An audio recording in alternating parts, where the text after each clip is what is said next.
On s'est tous déjà regardé dans un miroir habillé en se demandant pourquoi telle robe tombait parfaitement sur une amie et pas sur soi.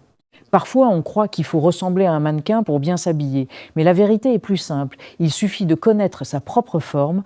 Avant de parler de chiffres ou de régime, commençons par une évidence. Nos corps ont des architectures différentes. Certaines ont les hanches plus larges que les épaules, d'autres l'inverse, et c'est très bien comme ça. Alors, quelle est votre architecture à vous? C'est ce que nous allons explorer ensemble, morphologie par morphologie, avec pour chacune les vêtements qui lui font honneur. Je t'ai préparé un PDF gratuit beaucoup plus complet sur les morphologies, avec encore plus d'explications et d'exemples concrets. Tu le trouveras dans la description et le premier commentaire, alors reste jusqu'à la fin pour bien identifier ta silhouette. Morphologie en A. La morphologie en A se caractérise par des hanches plus larges que les épaules. Le bas du corps porte davantage de volume, tandis que le haut est plus fin. Cette silhouette est très courante et suit souvent une répartition naturelle des graisses dans le corps féminin.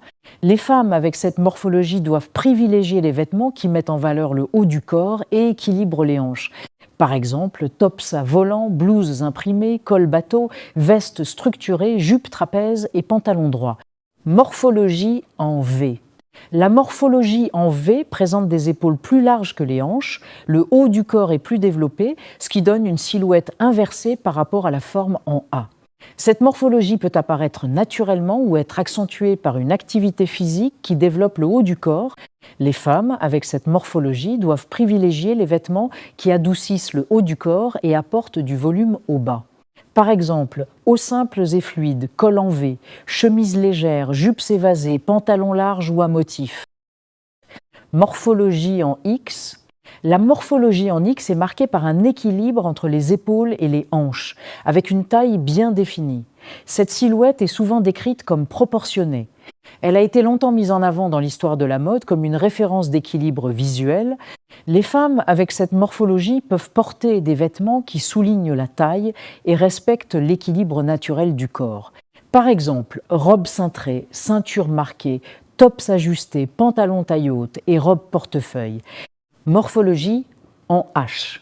La morphologie en H se distingue par des épaules et des hanches alignées, mais avec une taille peu marquée. Le corps forme une ligne assez droite. Cette silhouette donne une impression de structure stable et uniforme, sans forte courbe.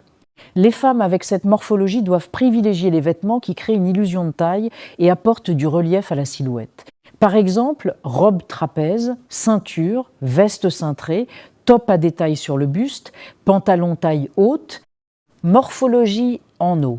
La morphologie en O présente des formes plus arrondies, avec un volume réparti autour du ventre, de la poitrine et parfois des hanches. Le corps paraît plus doux dans ses lignes.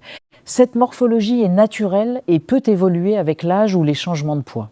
Les femmes avec cette morphologie doivent privilégier les vêtements fluides qui allongent la silhouette sans marquer le ventre. Par exemple, robe droite, tops à col en V, tunique fluide, pantalon droit, vestes ouvertes et matière souple.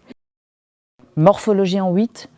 La morphologie en 8 ressemble à la forme en X, mais avec des courbes plus marquées et un aspect plus arrondi. Les épaules et les hanches sont équilibrées, avec une taille bien dessinée. Cette silhouette met en avant des formes naturelles plus prononcées.